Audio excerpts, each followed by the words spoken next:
Hi folks, sorry for the strange setup, but I'm obviously travelling at the moment. Sorry for the echo in here. It's not my choice and there's nothing I can do about it. But I wanted to talk about the No Kings protests that happened a couple of days in America, because these were just boomer-tastic, and the whole thing seems to have gone off without a hitch and was genuinely quite funny to watch. So we're told by the BBC that millions turned out for the anti-Trump No Kings protest. Now, you may have seen people saying, well, they were using recycled footage from like 2017, which they probably were. But I suspect these were quite large protests, because this is, as far as I can tell, the hippies of the 60s coming out to whine about things that the young folks simply don't really care about. Them and their radicalized grandchildren are the only people who care about this, and so this genuinely amused me. But as the BBC says, huge crowds took part in the No Kings protests against President Donald Trump's policies in cities in the US on Saturday, including New York, Washington, D.C., Chicago, Miami, and Los Angeles. So yeah, major left-wing strongholds. Duh. Thousands packed New York City's iconic Times Square and streets all around, with people holding signs with slogans like "Democracy, not monarchy," and "The Constitution is not optional." But what are you talking about?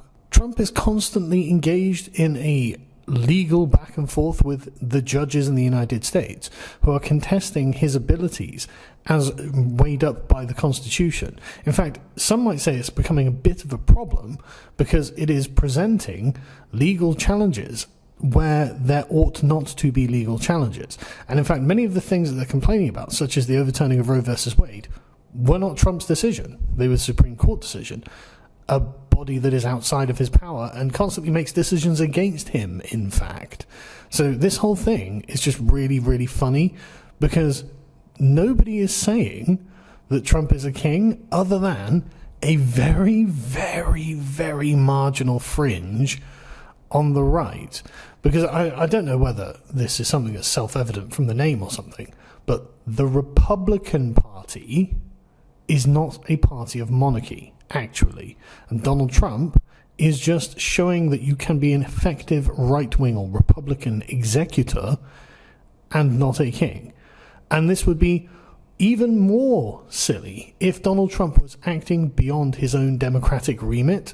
But I don't know whether you remember, he won the House, the Senate, the popular vote, and the presidency in the last election. So to argue that somehow Trump doesn't have a democratic remit for all of this would require you to explain why winning all those votes didn't matter.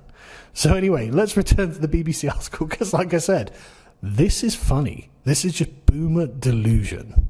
Several US states had mobilized the National Guard, but organizers said the events, which drew nearly 7 million people, were peaceful. I'm sure they were peaceful. Old people tend to be peaceful.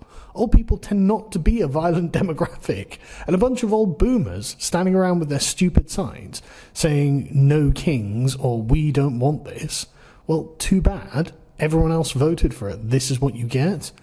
Trump isn't fabricating powers out of nothing. And there are genuine problems in these Democrat-run cities that need solutions. So why shouldn't Trump be able to do the things that he's doing? And the answer is just literally, we don't like it. That's all it boils down to. We don't like it because we're liberal boomers from the 1960s, and as far as we're concerned, history ended 50 years ago, and we haven't caught up to the fact that actually things are still going. In an interview with Fox News, set to air on Sunday, Trump appeared to address the rallies. A king? This is not an act. You know they're referring to me as a king. I'm not a king. Yeah, I imagine that he thinks that if he was a king, he wouldn't have so much institutional resistance. Because, I mean, like, take, for example, the example of Britain. We've got a long and complex history with monarchy and the legal and political institutions of the country. But technically, it's the Crown Courts. Technically, it's the Royal Navy, the Royal Army, the Royal Air Force. Technically, it is the king in Parliament that sits and governs over us. So technically, if you're a king, all authority actually flows from the king. And theoretically, the king is, as the source of authority of the institutions of the country, can override them if he wishes. Now, of course, there's a long conversation and series of arguments to be made about that, because, of course, we in Britain have a complex history with that. But the point being, there's just nothing about Trump that screams king, actually. To be honest with you, he more screams sort of just European strongman, kind of like Orban or someone like that. Again, not a dictator, not a king, someone who's elected, been out of office and elected again. In fact, Trump's arc is kind of mirroring Orban's quite weirdly in this way. Just a strong populist, nativist politician, just a president, obviously. So this hysteria just looks absurd. Like, from outside of America, these people seem bonkers, absolutely bonkers. Beth Zaslov, a freelance writer and editor, can you believe it, said she had joined the New York protest because she feels outraged and distressed at a move towards fascism and authoritarian government happening under the Trump administration. I care a lot about New York City. It gives me hope to be out here with many other people. Well, I mean, what's your plan? You got another, 3 years of Donald Trump? That's just him going to be doing stuff. No hate, no fear. Immigrants are welcome here. Thank you, Miss Zaslov. And I'm going to guess that it's Miss. But again, look at it. It's all of the greybeards, the liberal greybeards, who have come out and been like, oh no, wait, this wasn't the America I expected in the 1960s. I was listening to John Lennon's Imagine. Fuck John Lennon's Imagine. Fuck your opinions on it. Massimo Mascoli, a 68-year-old retired engineer and resident of New Jersey who grew up in Italy, so an Italian immigrant, said he was protesting because he was concerned the US was following the same path that his home country did in the last century. Trump is way more effective than Mussolini. Although I bet the trains probably don't run on time. He said he was worried about the Trump administration's immigration crackdown and healthcare cuts for millions of Americans. You know, the real problem with Mussolini. Too many immigrants. We're gonna seal the borders and kick them all out. Yeah, that was the problem with Mussolini's Italy. We cannot count on the Supreme Court. We cannot count on the government, he told the BBC. We cannot count on the Congress. Well, that's because they all Republican majority through democratic means. Like, it's not like the Republicans couped the United States or anything. People just kept voting for them to take over various arms of government, and suddenly the Republicans were basically in control of everything, and all they can do is go like, oh, well, I guess we have the legislative, executive, and judiciary that are all against the American people right now. What are you talking about? The American people voted for this. They're getting what they voted for. I mean, a miracle, frankly, in modern times. I would love a democracy that was actually capable of putting a government in place in Britain that would allow us to get what we voted for. That would be an incredible miracle. And I can't even imagine how great that would be. One protester at the rally in the Capitol held up a sign that read, I am Antifa. Chuck Epi, 76. It's such an old protest. Said it was a loaded term and just meant he supported peace, daycare, livable wage, healthcare. I think there might be slightly more to Antifa than I want good things. I think it might be slightly more than that, which is why there are a bunch of violent insurrectionists. CNN also had an amazing article, Millions Rally Against Trump at No King's Protests, and the organisers explain why. Oh, it was organised. Right, okay, it wasn't just this organic thing that sprang up out of nowhere. It was organised. Of course it was. Which means someone must have been funding it, which is interesting. I love the way this starts. To celebrate her 70th birthday, retired government worker Peggy Cole says she and a friend drove nearly 10 hours from her hometown in Flint, Michigan to join a protest in Washington, D.C. She felt compelled to mark the milestone at the large demonstration because it's a scary time for Americans and democracy is at stake. Why? Like, everyone just keeps getting elected to things. And you're like, you know what? This is more what democracy was supposed to be. Democracy is when I get what I voted for, not when the other guy gets what he voted for. It seems to me that Trump is taking our government, our democracy, and dismantling it piece by piece, slowly but surely. If we sit by and don't do anything about it, what are you talking about? Like, seriously, in a couple of years, there'll be another election and a new government will be formed. Like, it's just going to carry on.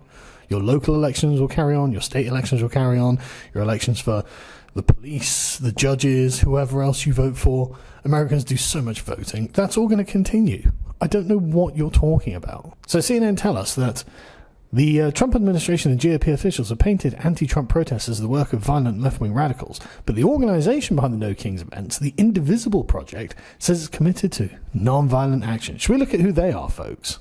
So they say they are a progressive grassroots movement of millions of activists across every state, fueled by a partnership between thousands of local autonomous indivisible groups and national staff. Well, who's funding them?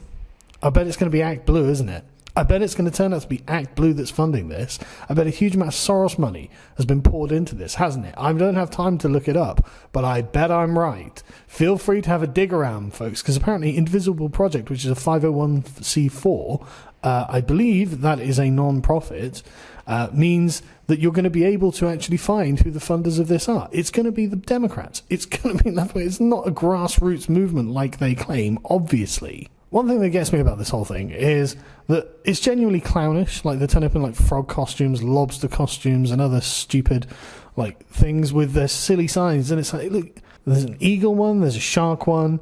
It's like, what are you guys doing? Like this, the fact that you act in such a frivolous manner regarding your protest makes me think that, frankly, to you, it's not serious. Right? If you can turn up and make jokes about the protest that you're currently engaged in, I don't think you're genuinely in the fear of losing democracy.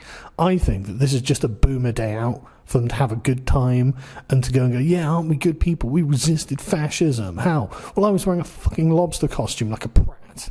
And I waved a little banner that had a crossed out crown on it.